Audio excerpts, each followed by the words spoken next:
जितने आस्था चैनल पर कथा सुनने वाले हैं, जितने फेसबुक यूट्यूब पर कथा सुनने वाले हैं, अपने अपने घरों पर बैठकर जो कथा का रसपान कर रहे हैं, ये मानकर सुनिए कि आप भी माँ रेवा की गोद में ओमकारेश्वर बाबा के धाम में बैठकर कथा सुन रहे हैं।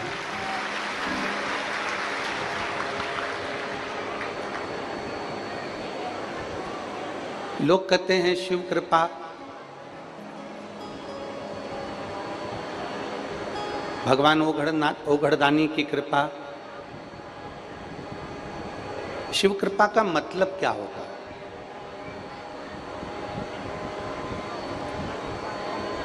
शिव कृपा का मतलब ये नहीं है कि जीवन में दुख नहीं आएगा। शिव कृपा का मतलब ये है कि जिंदगी में दुख ऐसा कोई मानव नहीं, संसार का ऐसा कोई मनुष्य नहीं जिसके जीवन में दुख ना आए। शिव कृपा का मतलब होता है कि जीवन में दुख तो आएगा, पर वो दुख मेरे महादेव की कृपा जब होती है तो मालूम नहीं पड़ता वो दुख कैसे अपने आप कट जाता है और समाप्त हो जाता है। उसको शिव कृपा कहते हैं।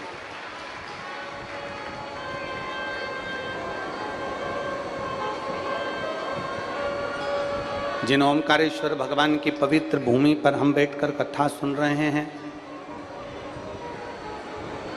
जरा विचार करिएगा अपने भाग्य का।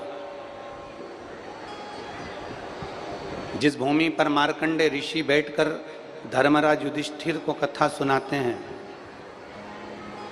जिस भूमि पर आकर अर्जुन भगवान शंकर को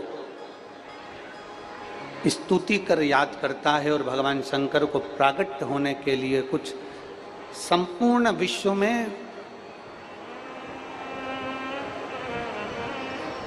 यज्ञकर्ता जो यज्ञ को भूल गए थे, उस यज्ञ को कराने के लिए वापिस देवादिदेव महादेव को प्रकट करते।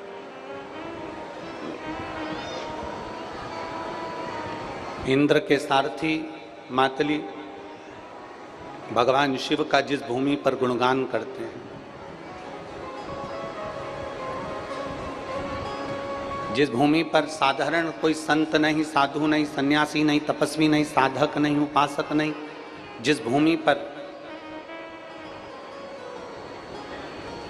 मां नर्मदा के तट पर भगवान ओमकारेश्वर की पवित्र भूमि पर अगर एक कंकर भी हमको मिलता है तो वो शंकर का प्रतिबिंब हो जाता है, तो यहाँ रहने वाला एक एक मनुष्य संत के बराबर हो जाता है।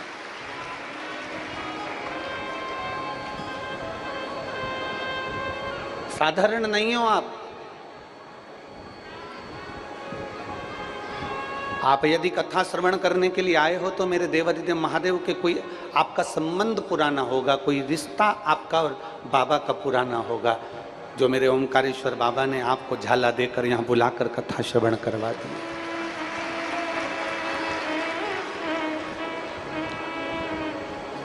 बस शिव कथा कहती है, भगवान देवादिदेव महादेव का चरित्र कहता है। जितना अपने भरोसे को दृढ़ बनाते चले जाओगे, उतना मेरे शंकर के करीब होते चले जाओगे। स्वयं ब्रह्मदेव भगवान शिव को नहीं जान पाए थे।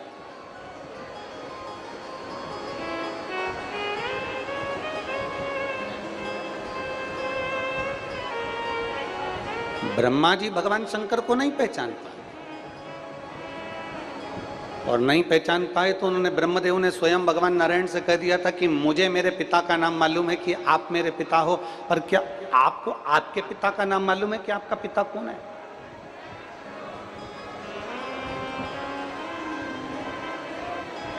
क्या आपको मालूम है कि आपके पिता कौन है?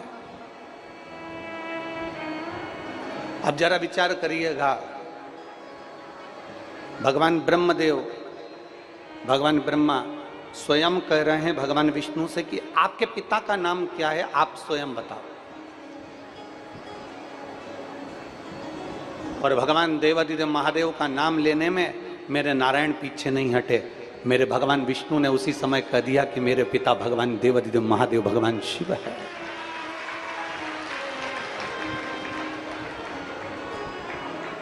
जिसने दिया है ना, उसका गुणगान करने में पीछे क्यों हटना? यहां पर ये हजारों पत्र आते हैं, आखिरी दिन आप लोग पत्रों का दर्शन करेंगे कि यहाँ इतने सारे पत्रों का ढेर लग जाता है, पत्र इकट्ठे हो जाते हैं। ये पत्र क्यों लिखते हैं लोग? क्योंकि उनको मालूम है जब भगवान नारायण अपने पिता का नाम भगवान विष्णु का, भगवान नारायण भगवान शिव का नाम लेने में पीछे नहीं हटते, ब्रह्मा जी अपने पिता का नाम लेने में पीछे नहीं हटते, जिसने दिया उसका नाम लेने में पीछे क्यों हटना? इसलिए लोग पत्र लिखकर भेजते हैं कि मेरे महादेव को जल चढ़ाने पर मुझे क्या फल की प्राप्ति हो, महादेव को जल समर्पित करने पर, मेरे महादेव का नाम स्मरण करने पर, मेरे महादेव को एक बेलपत्र समर्पित करने पर, मेरे शंकर के मंदिर जाने पर मुझे क्या फल की प्राप्ति हुई। और शंभु शरणे मांगू घड़ी रे दुख काटो दया करीने दर्शन को शंभु शरणे मांगू।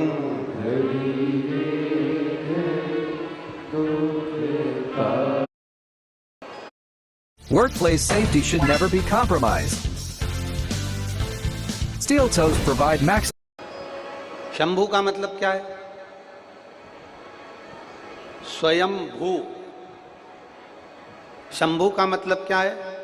स्वयं प्रकट होने वाला, आजन्मा, मृत्यु से परे। मेरे राम जी महाराज को पृथ्वी पर आना पड़ा तो मेरे राम जी महाराज को वापस जाना पड़ा। मेरे भगवान कृष्ण को पृथ्वी पर आना पड़ा तो मेरे भगवान कृष्ण को वापस जाना पड़ा। साधु संत ब्राह्मण गुरुजन तपस्वी जन साधक जन उपासक जन और आप और हम जब पृथ्वी पर कोई मनुष्य जन्म लेता है तो उसको वापस जाना पड़ता है। मानव का जन्म मिला है तो वापस जाना पड़ता है। पर मेरे देवादिदेव महादेव को कहा गया शिव शंभु। शंभु का मतलब है कि जो स्वयं प्रकट हुआ है, जो स्वयं सामने प्रकट हो गया, जो स्वयं है, जिसका कोई माता नहीं, जिसका कोई पिता नहीं और जिसका कोई शुरुआत से लेकर कोई अंत नहीं दिखता, वो स्वयं शिव शंभु स्वयं प्रकट होता है और अपने जनमानस का कल्याण करता है स्वयं।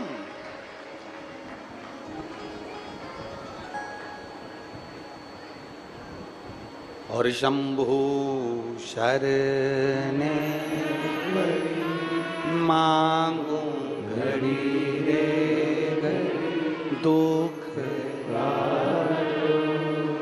दया करीने दर्शन। जो स्वयं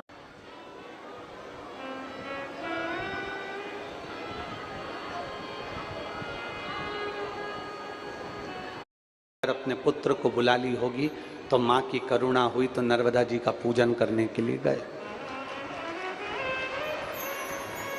अम्मा नर्मदा जी का पूजन करने के लिए गए। वहां पर विप्र ब्राह्मण श्री श्री रविशंकर जी महाराज जी के सानिध्य में जो आश्रम है, उसी में जो वेदशाला पाठशाला है, वहाँ के विद्वान ब्राह्मणों ने पूजन कराई।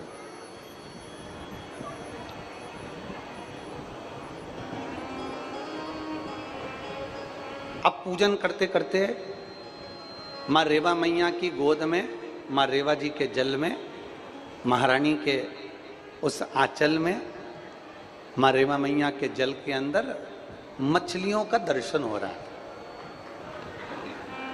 जरा ध्यान देना कथा पर, बहुत बहुत जो अनुभव किया वो बताने में कुछ नहीं जाता। रेवा मैया के आंचल में, रेवा मैया की गोद में, मेरी माँ नर्मदा मैया की गोद में, माँ रेवा के जल में मछलियों का दर्शन हो रहा था। छोटे छोटे जीवों का दर्शन हो रहा था। कोई मछली बड़ी थी, कोई मछली छोटी थी, कोई बहुत छोटा सा जीव था, कोई बड़ा जीव था, और वो रेवा मैया की गोद में अटखेलियां कर रहे थे।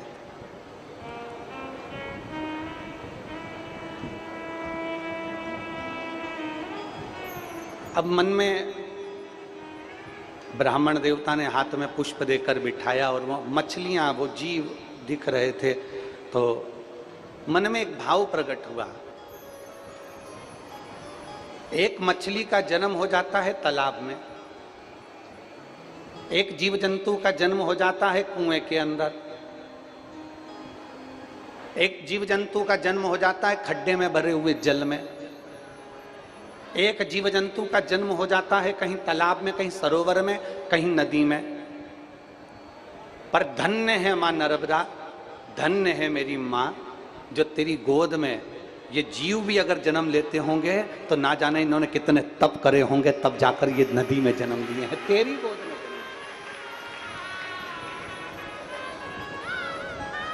मां, इन मछली ने, इन कीड़ों ने, इन जीवों ने मां कितना तप करा होगा, कितना तप। मां, इन जीवों ने कितना तप करा होगा, तप तेरे जल में है माई नर्मदा।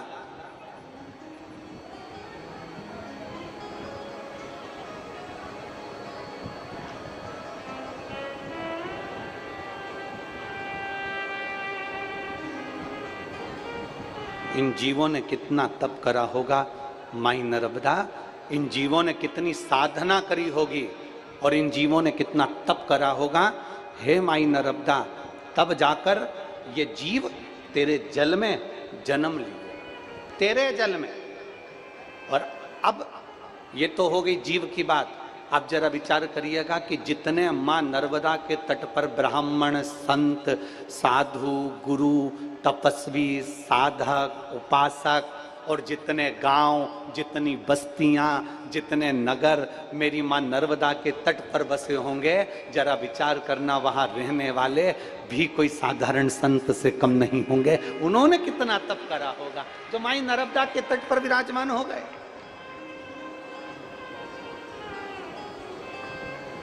और जितने आज कथा में बैठे हो, पंडालों में तो जगह नहीं है, पर रोडों पर जो बैठे हुए हैं, पेड़ों की छांव में जो बैठे हुए हैं, जो इधर उधर जहां तहां विराजमान है, गाड़ियों के नीचे अपना अपना टेंट, अपना अपना छाता लगा लगा कर जो लोग बैठे हुए हैं, जरा ध्यान देना कि मां नर्मदा की गोद में जो जीव जन्म लिया वो भाग्यशाली है। मां नर्मदा के तट पर जितने जीव रह रहे हैं, जो गांव, जो संत, जो शहर, जो नगर, साधु, सन्यासी, ब्राह्मण, संत, तपस्वी जो मां नर्मदा के तट पर रह रहे हैं, वो तो भाग्यशाली हैं।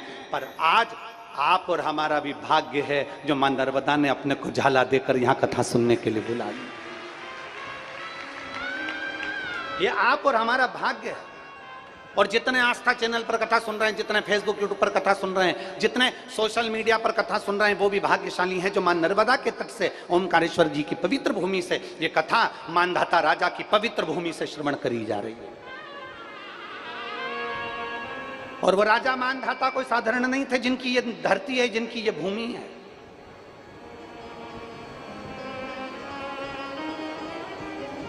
उज्जैन में क्या महाकाल बाबा ऐसे ही प्रकट हो गए?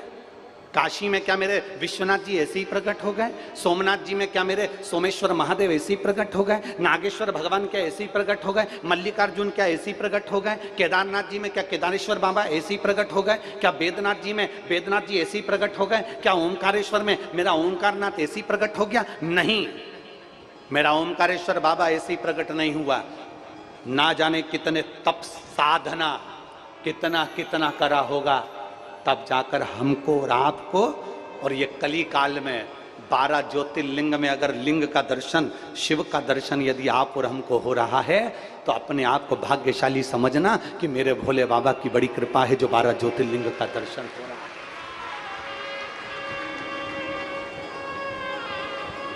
ये हमारा और आपका भाग्य है। एक कथा आती है, ये ओमकारेश्वर की धरा को मानधाता ओमकारेश्वर भी कहते हैं। ओमकारेश्वर वाले जानते होंगे इस बात को। एक पवित्र चरित्र आता है। इच्छावकु वंश में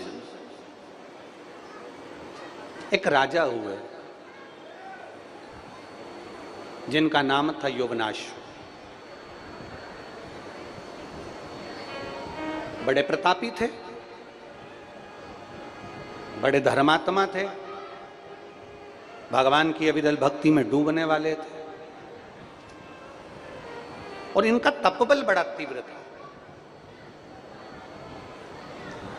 पर मेरा जो देवाधिदेव महादेव है ना, वो बड़ी बड़ी विचित्र विचित्र लीला करते हैं। मेरे शंकर बड़ी विचित्र विचित्र लीला करते हैं,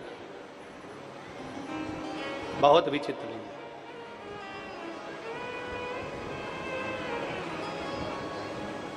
अब शिव महापुराण की कथा कहती है, हमारे भजन पर, हमारी तप साधना पर, हमारे भोजन का बड़ा प्रभाव पड़ता है। एक लाइन बहुत लोग गुनगुनाते हैं, आज अपन भी गुनगुनाए कि जैसा खाया अन्न, बोलो बोलो जम के बोलो रे निमाड़ वालो, जैसा खाया अन्न वैसा हो गया।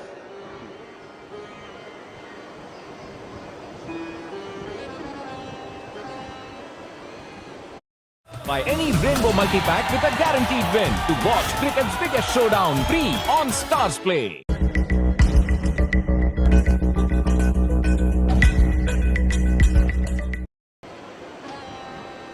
जैसा खाया अन्न वैसा हो गया।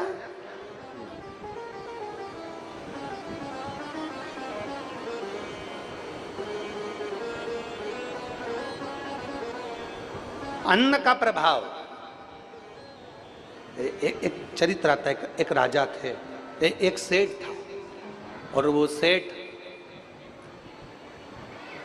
जब सोता तो रात्रि में उसको एक स्वप्न आता कि मेरे घर में पानी टपक रहा। अब ऐसा सपना तो आप लोगों को भी हर कभी आता रहता होगा, कोई ना कोई स्वप्न आप लोग देखते ही रहते होंगे। तो सेठ जी को स्वप्न आया कि मेरे घर में पानी टपक रहा है। अब सेठ जी मन में विचार करते, मैं रोज सोता, रोज पानी टपकता दिखता। अब विद्वानों से जाकर उसने पूछा कि महाराज बताओ पानी टपकना कैसा होता है। तो महाराज अब विद्वानों ने कह दिया कि पानी टपकना ऐसा होता है वैसा होता है, सब बता दिया विद्वानों ने, जो विद्वान बता सकते थे उन्होंने बताया। अब एक विद्वान ने पूछा कि ये बताओ कि पानी टपकने का सपना क्या रोज आ रहा है, प्रतिदिन? अब सपना भी आता है तो रोज बदल बदल के आए तो चल जाए कि भाई कभी दिन तुमको बिमलाबाई दिख जाए, कभी तुम्हें कमलाबाई दिख जाए, कभी बेरू सिंह दिख जाए, हैं, कभी रामकिशन दिख जाए, कभी अपना परदादा जी दिख जाए, कभी दादाजी दिख जाए, कभी अपना पुराना घर दिख जाए, कभी अपना नया घर दिख जाए, कभी कुछ दिख जाए, कभी कुछ दिख जाए। तो ये सपने आते रहे, चल जाए। कभी सांप दिख गया, कभी बिच्छू दिख गया।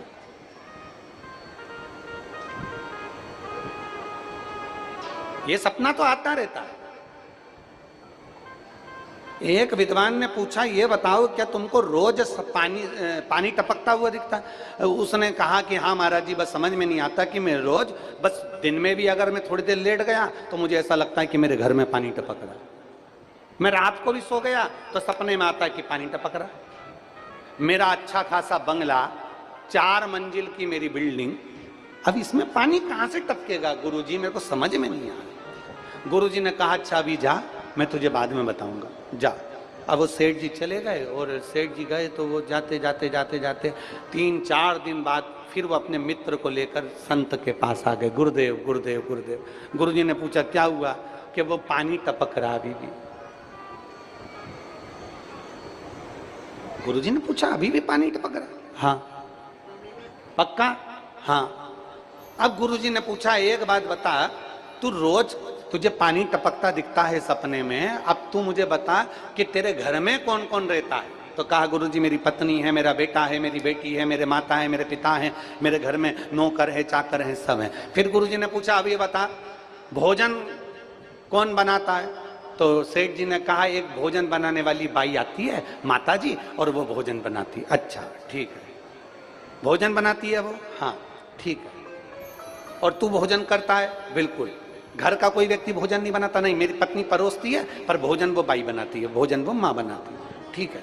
अब संत ने कहा एक काम कर, आज तू घर जाना और वो भोजन वाली जो माँ हो ना, भोजन वाली जो बाई हो, उससे जरा बैठकर बात करना कि माँ एक बात बता, तू कुछ दुखी है क्या? तुझे कोई तकलीफ है क्या? तुझे कोई कष्ट है क्या?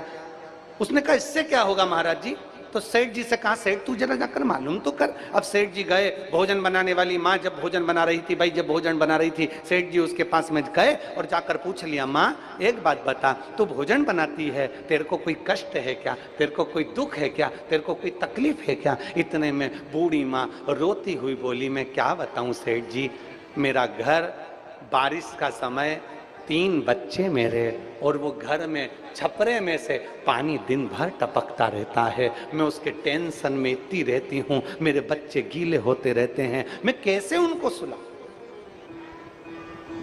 ये मेरा दुख है।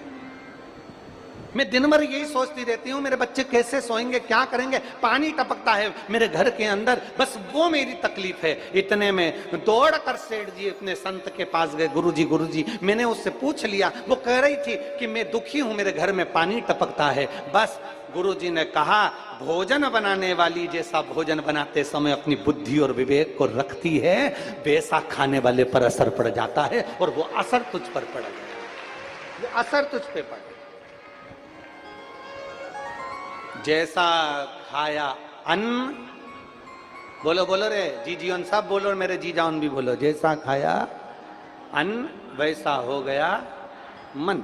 जिस दिन आपको क्रोध आ रहा है, जिस दिन आपके मुख से अपशब्द निकल रहा है, जिस दिन आपके मुख से गाली निकल रही है, जिस दिन आपके मुख से बद्दुआ निकल रही है, जिस दिन आपके मुख से आड़े टेढ़े शब्द निकल रहे हैं, जिस दिन आपके मुख से अपशब्द निकल रहे हैं, जिस दिन आपके मुख से किसी के लिए आड़ा टेढ़ा निकल रहा है, समझ लेना हमने किसी ऐसे वैसे के घर का अन्न खा लिया, इसलिए हमारे मुख से आज अपशब्द निकल रहे हैं, हमारे मुख से आड़े टेढ़े वचन निकल रहे हैं, हमारे मुख से अपशब्द निकल रहे हैं। हमने किसी के यहाँ का कुछ ऐसा खा लिया, किसी के यहाँ का कोई पदार्थ आ गया, किसी के यहाँ का कोई भोग आ गया, किसी के यहाँ का कोई वस्तु आ गई जिसको हमने ग्रहण कर लिया, जिसके कारण आज मुझे क्रोध आ रहा है, जिसके कारण आज मुझे ईर्ष्या उत्पन्न हो रही है, जिसके कारण आज मुझे क्रोध की उत्पत्ति हो रही है। विचार करना, मनन चिंतन करना, बैठ के एकांत में विचार करना कि मैंने किसके घर का अन्न खा लिया जो आज मेरी बुद्धि बिगड़ गई, मैंने किसके घर का अन्न खाया, मैंने किसके घर का भोजन ग्रहण कर लिया जो मेरा विवेक बिगड़ गया, मैंने अपशब्द कैसे कह दिया, मैंने ताने कैसे दे दिए, मैंने गाली कैसे दे दी, मैंने आड़ा टेढ़ा कैसे कह दिया, मैंने क्रोध क्यों आ रहा है? जब घर में सब नॉर्मल है, जब घर में सब शांति है, तो तुम्हें क्रोध क्यों आ रहा है? समझना कि हमने कहीं किसी के घर का ऐसा अन्न तो नहीं खा लिया जिस अन्न के कारण आज हमें तकलीफ भोगना पड़ रही है। और मत बुरे कर्म कर बंदे वरना पछताएगा, भगवान की आंखों से जरा भी। 2 जगह बहुत ध्यान देना महाराज, आप ब्रज की रज में जाएं, मां यमुना जी का पान करिए। आप मां रेवा के तट पर जाएं, मां नर्मदा जी के जल का दर्शन और पान करिए। आप मां गंगा के घाट पर जाएं, काशी जाएं, हरिद्वार जाएं, आप प्रयागराज जाएं, मां गंगा के जल का आचमन करिए, प्रणाम करिए।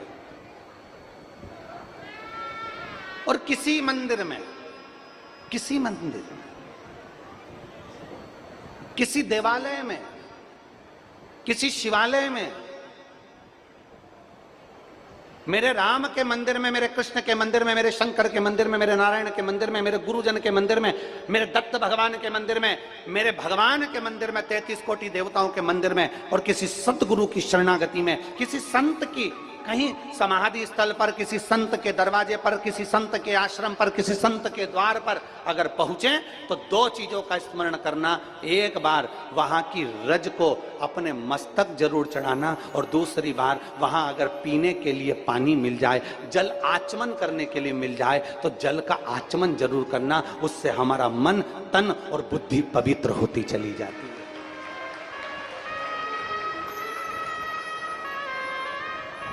उससे हमारा मन, उससे हमारी बुद्धि, हमारा तन पवित्र होते चले जाता है।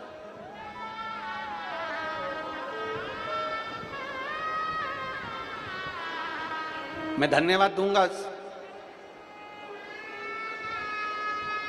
संपूर्ण ओमकारेश्वर के आसपास के सभी ग्रामीण वासियों को। खरगोन, खंडवा, मोरटक्का, चाहे उस पार नर्मदा जी के बसे हुए गांव हों, चाहे इस पार के सारे गांव हों, चाहे वो बूंदी हो, चाहे वो आसपास के सतवास हो, ये हो, सब आसपास के ग्रामीण वासियों को साधुवाद दूंगा कि मां नर्मदा जी के तट पर चल रही इस कथा में ऐसा कोई गांव का व्यक्ति नहीं है जिसने सहयोग नहीं करा। जगह जगह पानी के टैंकर लगा देना, जगह जगह नाद भर कर रख देना, जगह जगह पानी के प्याऊ की व्यवस्था कर देना, जगह जगह पानियों की व्यवस्था कर देना। और ऐसी व्यवस्था का दर्शन कल हमको किसी ने आश्रम पर सीहोर में मैसेज करा और मैसेज कर कर कहा कि गुरुजी हम इतनी कथाओं में गए पर ओमकारेश्वर की कथा में जो गांव के लोगों ने पानी की व्यवस्था और अन्य व्यवस्था करी, ऐसी व्यवस्था कहीं नहीं मिल पाई।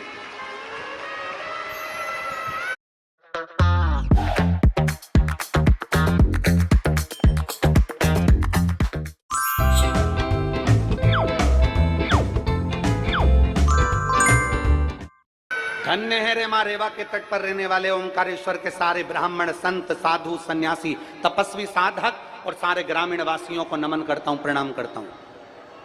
मैं इस मां नर्मदा के तट पर रहने वाली मेरी जीजियों के चरणों को दंडवत करके प्रणाम करता हूं, नमन करता हूं कि मेरी बहनों ने अपने अपने घर के दरवाजे अपने अपने आए हुए मेहमानों के लिए खोल दिए। एक बार जोरदार ताली बजाओ मेरी इन बहनों के लिए। बहुत साधु, धन्य है आपको, साधुता है आपको।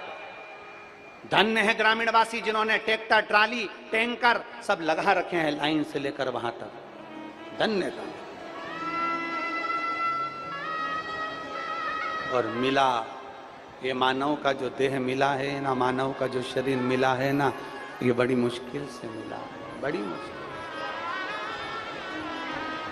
वो कहते हैं ना, अरे मैंने मानव जन्म तुझको, कृपा कर कर यह मानव जन्म दिया है, मानव का शरीर दिया। मैंने मानव जन्म, मैंने मानव जन्म तुझको, मैंने नैनों में ज्योति बराबर दी। मैं क्या कर सकता हूं? मैंने वाणी, मैंने जिभ्या वाणी बराबर गिरी, मैंने जिभ्या वाणी बराबर गिरी। हरि नाम ना जपता तुम्हें क्या करूं। कितने कितने भाव से हाथ पैर जोड़कर भगवान ने यह मानव का शरीर दिया और ये मानव का शरीर हमको मिला और उस मानव के शरीर को हमने व्यर्थ गंवा दिया। तो उस शरीर का फिर मूल तत्व क्या, क्या मूल तत्व? इच्छावकु वंश में यौनाश्व नाम के एक राजा हुए जिनका भजन प्रबल था, जिनकी भक्ति प्रबल थी, जिनका विश्वास प्रबल था। और जिनकी भक्ति, जिनका विश्वास, जिनका भरोसा प्रबल होता है उस पर शिव की कृपा। एक पत्र है, देखिए।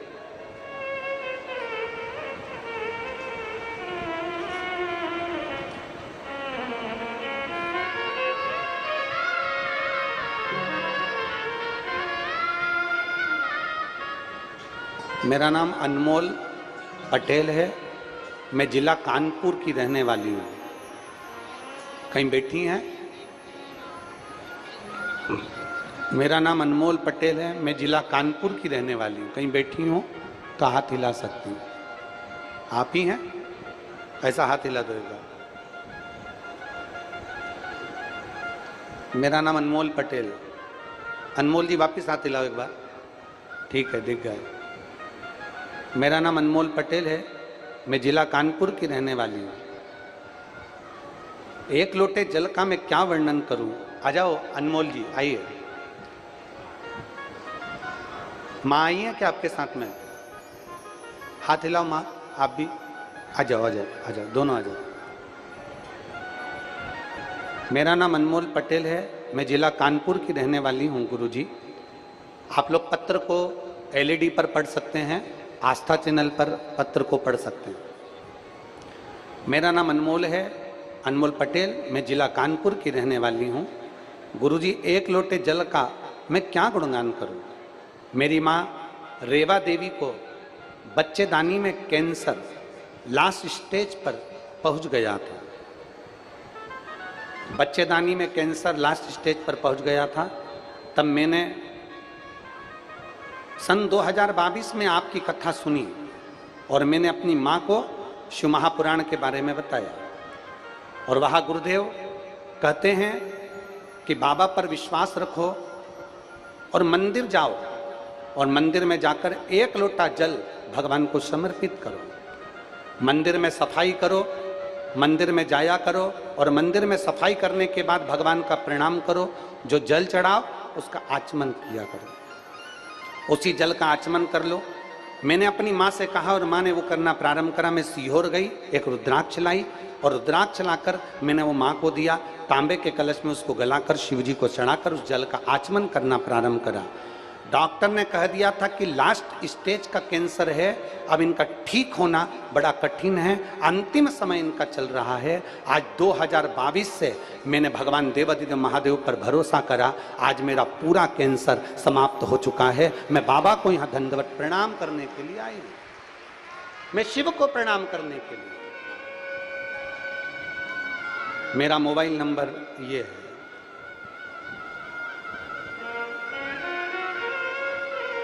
मेरे बाबा ने मेरी लाज रखी 2022 से आज तक मुझे ठीक रखा है, ये शिव।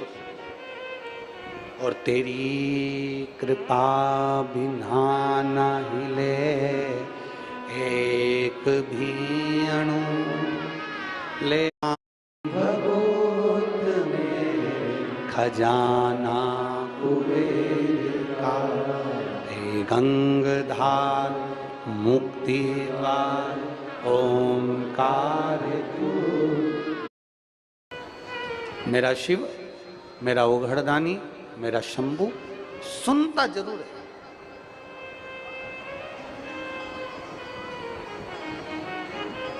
और मेरी जीजियों और जितने मेरे जीजा बैठे हैं और जितने मेरे भाई बहन यहाँ पर बैठे हैं, जितनी मेरी माताएं बैठी हैं, जितने मेरे भाई बंधु बैठे हैं, उन सब से कहूँगा, मेरी बेटियों से कहूँगा, मेरे बेटों से कहूँगा, आवाज में, मेरी बेटियों से कहूँगा, मेरे बेटों से कहूँगा, आप कर्म करो, मेहनत में कोई कमी मत आने देना। आपकी मेहनत में अगर कोई कमी नहीं आई तो ये विश्वास मानकर चलना, तुमने जो शंकर जी को एक लोटा जल चढ़ाया है तो भरोसा रखना कि मेरा बाबा तुम्हारी नैया डूबने नहीं देगा, तुम्हें पार जरूर लगाएगा। हाँ, मेहनत ही ना करो। कई कई लोग संसार में ऐसे हैं जो भाग्य के भरोसे बैठे हुए हैं। हमें पंडित जी ने कह दिया, हमें महाराज जी ने कह दिया, हमें गुरु जी ने कह दिया, सब बदलेगा, समय आएगा तब हो जाएगा। कुछ मत करो, घर में बैठे हुए हैं, फालतू के बैठे हुए हैं, कुछ काम ही नहीं कर रहे और कह रहे हैं कि जब समय आएगा सब अच्छा होगा ना। फिर किसी ने पूछा तुम काम पर क्यों नहीं जा रहे, तुम काम क्यों नहीं कर रहे, तुम फॉर्म क्यों नहीं भर रहे, तुम कंपटीशन एग्जाम की तैयारी क्यों नहीं कर रहे, तुम पढ़ाई क्यों नहीं कर रहे, तुम मेहनत क्यों नहीं कर रहे। तो वो कई जीजियों कह देती, मेरी बेटियां कह देती हैं, बेटे कह देते हैं, हम तो एग्जाम दे दे के थक गए, अब नहीं दूंगी मैं तो, हम तो एग्जाम दे देकर थक गए, अब मैं एग्जाम नहीं दूंगी, हम तो मेहनत कर करके थक गए, अब मेहनत नहीं करूंगा, अब नहीं करूंगा। जो लोग कहते हैं ना कि हम फॉर्म भर भर के थक गए, हम मेहनत कर कर के थक गए, हम परीक्षा दे दे कर थक गए, हम प्रयास कर कर के थक गए, अब नहीं करेंगे, उनके लिए कथा आती है कि एक व्यक्ति रोड के किनारे पे से जा रहा था और रोड के किनारे पर हाथी बंधे थे और हाथी भी बंधे थे तो वो रस्सी से बंधे थे। थोड़ा ध्यान देना, हाथी कैसे बंधे हैं, जम के तो बोलो, रस्सी से। अब व्यक्ति के दिमाग में आया इतना बड़ा हाथी और रस्सी से बंधा, अगर हाथी को बांधना था तो चेन से बांधना, हाथी को बांधना था तो लोहे की जंजीर से बांधना था, हाथी बंधा वो भी रस्सी से। गजब के लोग हैं। व्यक्ति को बेचैनी होने लगी, आखिर हाथी और रस्सी से बंधा, हाथी और रस्सी से बंधा हुआ, बड़ी बेचैनी, बड़ी बेचैनी।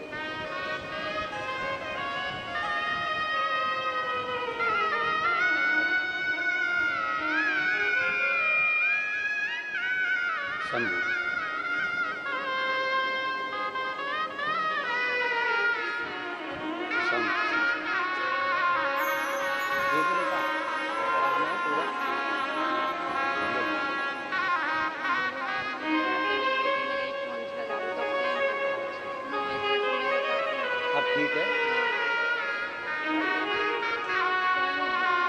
माँ कह रही हैं हम मंदिर जाते हैं, 2022 से कैंसर लास्ट स्टेज का था और डॉक्टर ने कह दिया था कि कुछ महीने की हूँ, और 22 से मंदिर जा रही हूँ और झाड़ू पोछा कर रही हूँ। आज मैं पूर्ण तरह से स्वस्थ।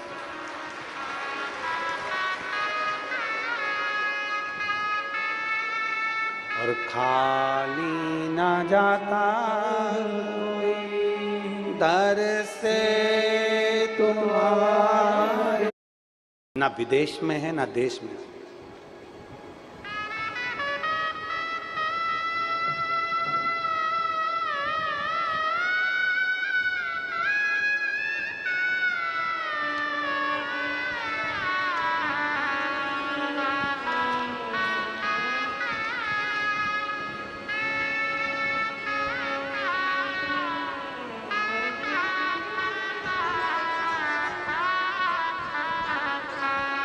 जिसने पत्र लिखा था, अगर वो बैठी हो, अपने बच्चे को लेकर आई हैं। जिनके बच्चे को एक बीमारी हो गई थी जिसका इलाज, जिसके कारण पूरे पाँव से धीरे धीरे बच्चा चलना बंद कर देता है और शरीर उसका काम करना बंद कर देता है, जिस बीमारी का नाम भी उन्होंने लिखा था।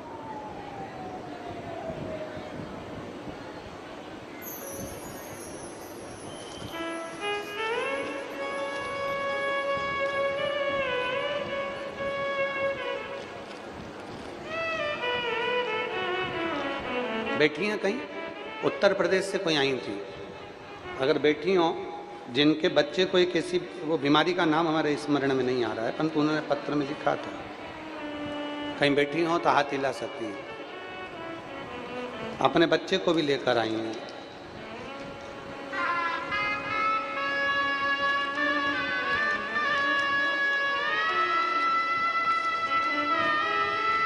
शंभू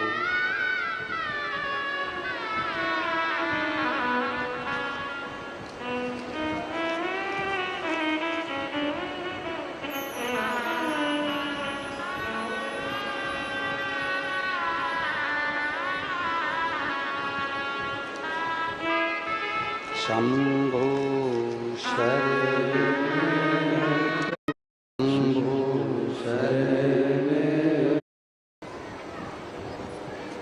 शिव कथा कर रही है, भगवान शंकर का संवाद कर रही है।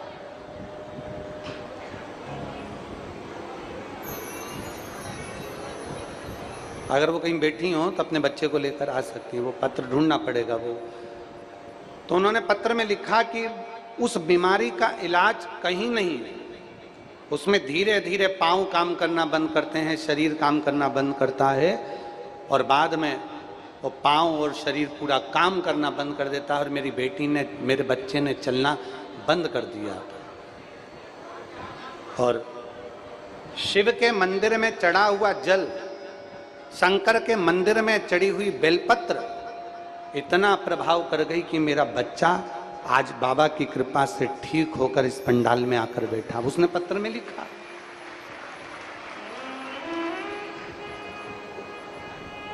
कहीं बैठे हो तो हाथ जरूर हिलाइएगा। ये शिव कृपा से, ये शंकर की, यहाँ कोई नहीं है। और शिव महापुराण की कथा फिर कहती है, दुनिया के लोगों पर भरोसा करोगे तो एक दिन वो भरोसा टूट जाएगा, पर मेरे महादेव पर भरोसा करोगे तो कभी जिंदगी में नहीं टूटेगा। वो भरोसा टूट ही नहीं सकता।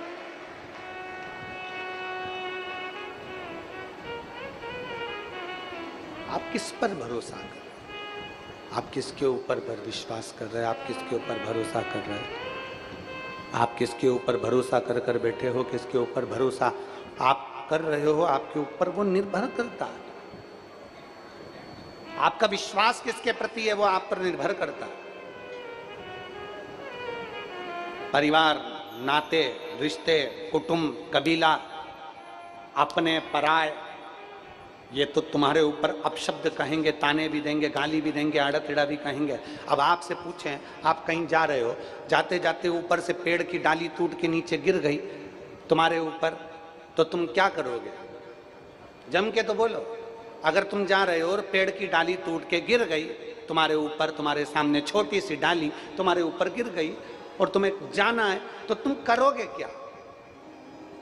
बोलो, जल्दी से बोलो, क्या करोगे?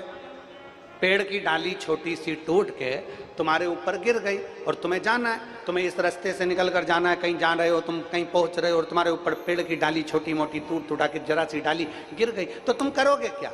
उस डाली को पकड़ के बैठे रहोगे? उस डाली को लेकर अपने घर जाओगे? उस डाली को सबको दिखाओगे कि ये डाली में मेरे ऊपर गिरी थी, ये डाली मेरे ऊपर गिरी थी, ये डाली मेरे ऊपर गिरी थी, इस डाली से मुझे चोट लग गई, ये डाली मेरे ऊपर गिरी थी? बोलते जाओ जरा, करोगे? नहीं। क्या करोगे? अगर पेड़ की डाली तुम्हारे ऊपर गिरी है, तुमने वो पेड़ की डाली को उठाकर एक कोने में फेंका और अपन अपनी मंजिल की ओर आगे बढ़ गए, अपने कार्य के लिए आगे बढ़ गए, अपन चलते चले गए,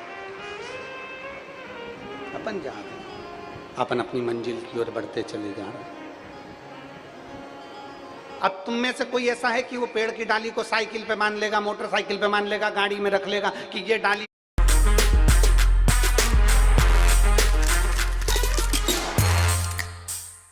मेरे ऊपर गिरी थी, मैं तो रखूंगी इसको, सबको दिखाऊंगी, ये डाली थी जो मेरे ऊपर गिरी थी, ये डाली थी जो मेरे रास्ते को रोक रही थी? नहीं, आपने डाली को उठाया, एक कोने में पटक दिया। आपने डाली को उठाया, एक रास्ते में पटक दिया और डाली को एक रास्ते में पटक कर आप अपनी मंजिल की ओर आगे बढ़ गए। शिव महापुराण की कथा कहती है, कोई आपको ताना दे रहा है, कोई आपको गाली दे रहा है, कोई आपको अपशब्द कह रहा है, कोई आपकी बुराई कर रहा है, कोई आपकी निंदा कर रहा है, कोई आपको अपशब्द पर अपशब्द कहे, समझ लेना कि ये पेड़ की डाली आपके ऊपर गिरी है, इसको एक कोने में पटको और अपनी मंजिल की ओर आगे बढ़ते चले जाओ, अपने लक्ष्य की ओर आगे बढ़ते। उस व्यक्ति के मन में यह बात प्रश्न में अड़ गई कि हाथी और रस्सी से बंधा हुआ समझ में नहीं आ रहा है। हाथी को तो सांकल से बांधना था, हाथी को तो जंजीर से बांधना था, हाथी को तो चेन से बांधना था, फिर हाथी रस्सी से कैसे बंध गया? अब उस व्यक्ति के बुद्धि में यह बात जम नहीं रही थी, तो उसने हाथी के महावत से पूछा, महावत जी, ओ महावत जी। महावत आए, महावत ने पूछा, क्या बात है भैया, ये बताओ, इतना बड़ा विकराल हाथी रस्सी से बंधा हुआ है, समझ में नहीं आ रहा ये कैसे हो सकता है? महावत ने जो बात कही वो बात तुम्हारे दिल में लगना चाहिए। जो महावत ने कही, महावत ने कहा, ये हाथी जब छोटा था ना, बच्चा, तब हम इसको रस्सी से बांध कर रखते थे, इसके पाँव को भी रस्सी से बांध कर रखते थे, इसके गले को भी रस्सी से बांध कर रखते थे।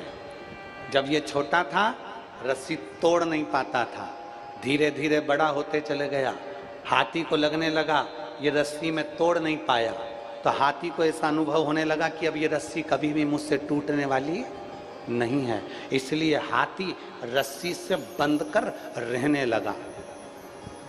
हाथी को यह लगने लगा कि रस्सी मुझसे नहीं टूटेगी, क्योंकि बचपन से उस रस्सी को बांध कर रखा था। एक बार तुमने एग्जाम दिया, सफल नहीं हुए, दूसरी बार एग्जाम दिया, सफल नहीं हुए, एक बार कंपटीशन एग्जाम में बैठे, सफल नहीं हुए, एक बार परीक्षा में बैठे, सफल नहीं हुए, तुमने सोच लिया अब मुझसे नहीं होगा, यह काम तो मुझसे होने वाला नहीं, मैं सीए तो कर ही नहीं सकता, मैं इंजीनियरिंग की पढ़ाई तो कर ही नहीं सकता, मैं डॉक्टर तो बन ही नहीं सकता, मैं कलेक्टर तो बन ही नहीं सकता। अर्थात तुम एक बार प्रयास करे, दूसरी बार तुमने प्रयास करा, तुमने विचार करा ये तो मुझसे होगा ही नहीं, क्योंकि तुम हाथी की तरह हो गए कि रस्सी अब मुझसे टूटेगी नहीं। आखिरी तक हाथी उस रस्सी से बंधा रहता है और हाथी ये भ्रम में जीता है कि रस्सी मुझसे नहीं टूटेगी। हाथी अगर बड़ा हो गया था, एक बार प्रयास करता, रस्सी टूट जाती और हाथी आगे बढ़ जाता। उसी तरह तुम भी एक बार एग्जाम देते रहते और एक मेहनत दृढ़ता से कर लेते तो आप भी कंपटीशन एग्जाम में पास होकर अग्रण्य बढ़ जाते। पर हर व्यक्ति के चित्त में ये लगा हुआ है, मुझसे तो ये होगा ही नहीं, हमारे बस का तो, अरे बोलो बोलो जम के बोलो, हमारे बस का तो यही, मैं तो ये कर ही नहीं सकती।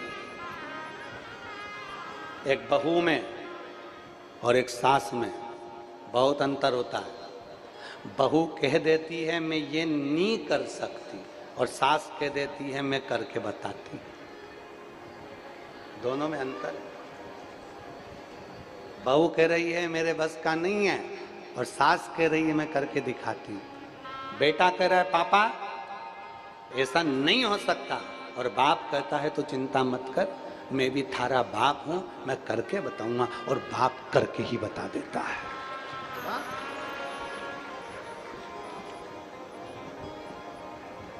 हम भ्रम में जी रहे हैं। एक बार मेहनत, एक पत्र है देखिए,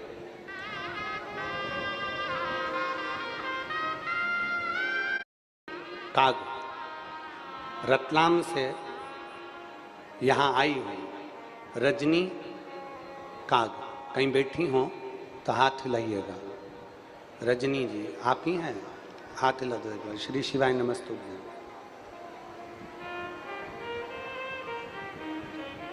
आ जाओ, एक बेलपत्र ले जाना, आ जाइए।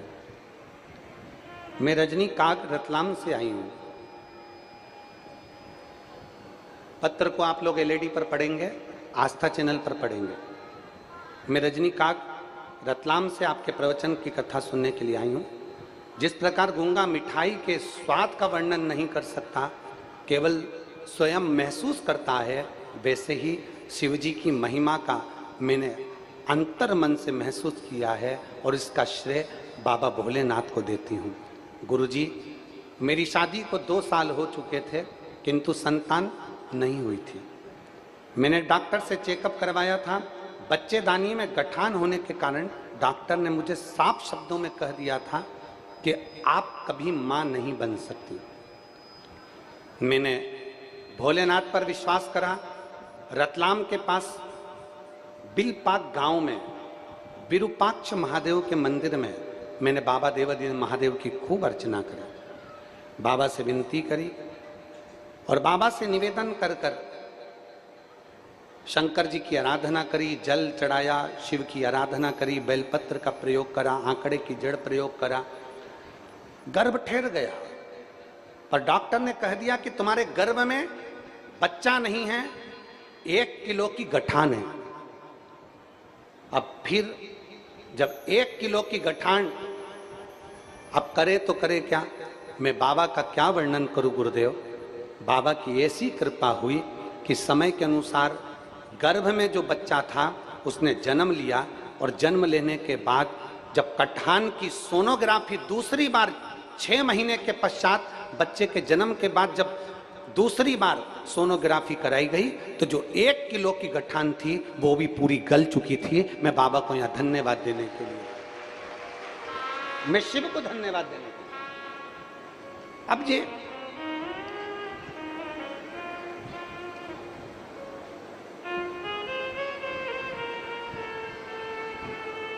और मेरे बाबा दया करना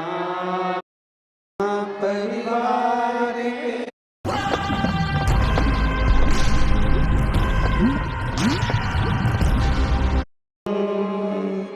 ना परिवार से आश्रित हो जाए। और जिस दिन शिव महापुराण की कथा कहती है, जिस दिन हम उसके आश्रित हो गए, फिर हमें किसी के आश्रय में जाने की जरूरत नहीं पड़ेगी। वो सब समान, सब हमारे सुख को, हमारे दुख को, हमारे जीवन की सभी उलझनों को वो समान। अपने कर्म करने में पीछे मत हटो।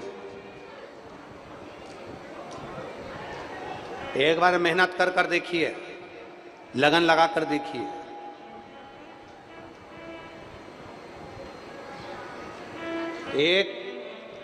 इसमें लिखा है 1 किलो की गठान गर्भ में थी। विश्वास करिए, डॉक्टर शंकर का एक रूप होता है, डॉक्टर शिव का एक रूप है। और शिव महापुराण की कथा कहती है डॉक्टर शंकर का एक रूप होता है। शिव महापुराण की कथा कहती है डॉक्टर का इलाज भी चलने दो, क्योंकि वो शंकर का एक प्रतिबिंब है, शंकर का एक रूप है। और साथ में महादेव पर तुम्हारा भरोसा, 1 लोटा जल और 1 बेलपत्र चढ़ा हुआ, निरंतर बाबा से मांग कर औषधि के रूप में पाते, उससे विनय करते, उससे निवेदन करते।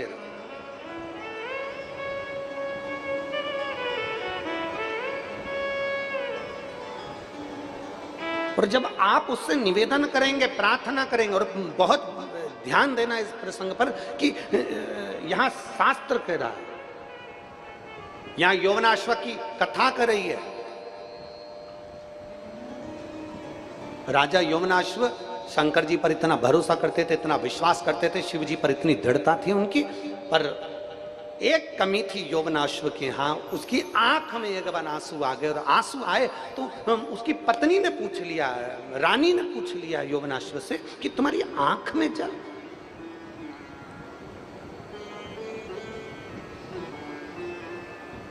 महाराज, शंकर का भक्त अगर रोता है ना तो ना जाने कितनों को रुला देता है। इसलिए शिव महापुराण की कथा एक बात कहती है कि जीवन में प्रसन्न रहना सीखो।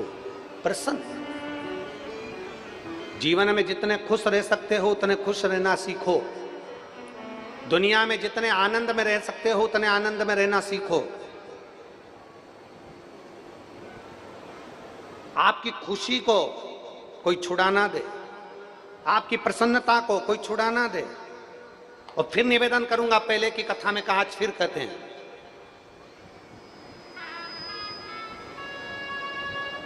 1 घंटे की खुशी चाहिए तो 1 झपकी ले लो, मतलब थोड़ी देर, अरे बोलो तो जम के, जब पहले बोल चुके हम, आज फिर कह रहे हैं, 1 घंटे की खुशी चाहिए तो झपकी ले लो,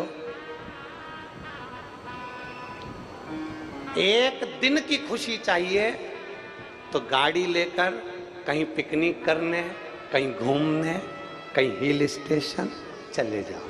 कितने दिन की खुशी? जम के बोलते जाओ जरा। 1 दिन। 1 घंटे की खुशी चाहिए तो क्या करना पड़ेगा? झपकी ले लो। 1 दिन की खुशी चाहिए तो क्या करना है? कहीं घूमने चले जाओ। 1 महीने की खुशी चाहिए तो आज ही शादी कर लो।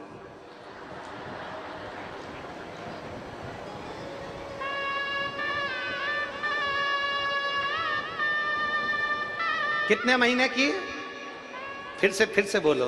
1 घंटे की खुशी चाहिए तो क्या करना पड़ेगा? झपकी ले लो। 1 दिन की खुशी चाहिए तो क्या करना पड़ेगा? घूमने चले जाओ। और 1 महीने की खुशी चाहिए तो आज ही शादी कर लो। 1 वर्ष की खुशी चाहिए तो अंबानी जितना पैसा कमा लो। और अगर जिंदगी भर की खुशी चाहिए तो जिस अवस्था में रह रहे हो उस अवस्था में मुस्कुराना सीख लो। जिस अवस्था में रह रहे हो, झोपड़े में रह रहे हो तो झोपड़े में खुश रहो, और महल में रह रहे हो तो महल में खुश रहो।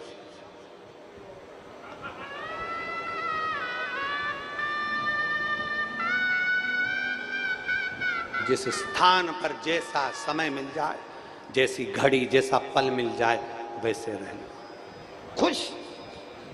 और खुशी अगर सीखना है तो नर्मदा जी के तट पर रहने वाले एक झोपड़े में रहने वाले व्यक्ति से सीखो कि नर्मदा जी जब उछाल पर आती है, घरों में पानी भरा जाता है, तो भी उसके चेहरे की स्माइल कम नहीं होती, और माँ जब चली जाती है अपनी खेती में फिर लग जाता है, स्माइल खत्म नहीं।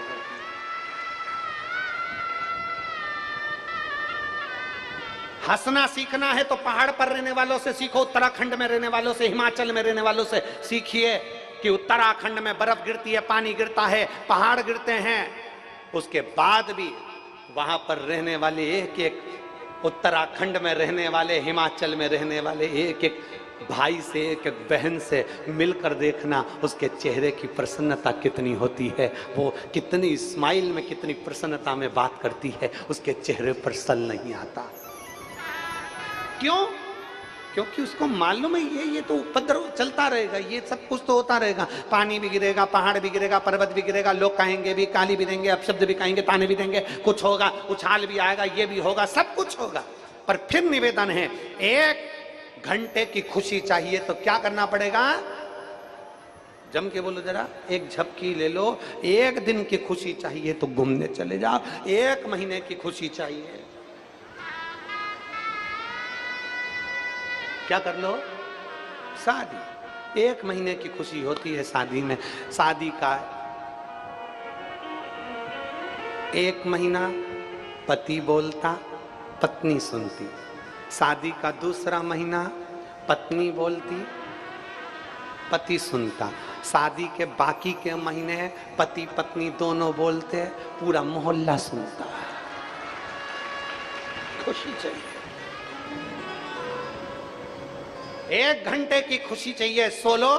1 दिन की खुशी चाहिए, घूमने चले जाओ। 1 महीने की खुशी चाहिए, शादी कर लो। 1 वर्ष की खुशी चाहिए तो अंबानी जितना पैसा कमा लो। और जिंदगी भर की खुशी चाहिए तो सुख में रहो, चाहे दुख में रखो। जाई विधि राखे राम, ताई विधि रहिए। जिस हालात में रह रहे हो उसमें प्रसन्न रहिए, जिस हालात में।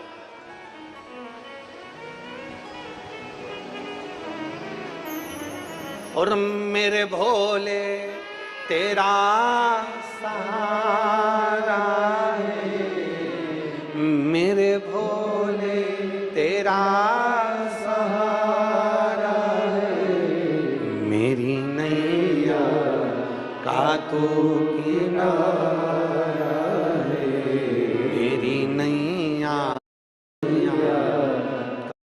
उससे अच्छी कोई की जिंदगी नहीं हो सकती। आप जाई विधि राखे राम, ताई विधि रहिए। प्रसन्नता का जीवन जियो।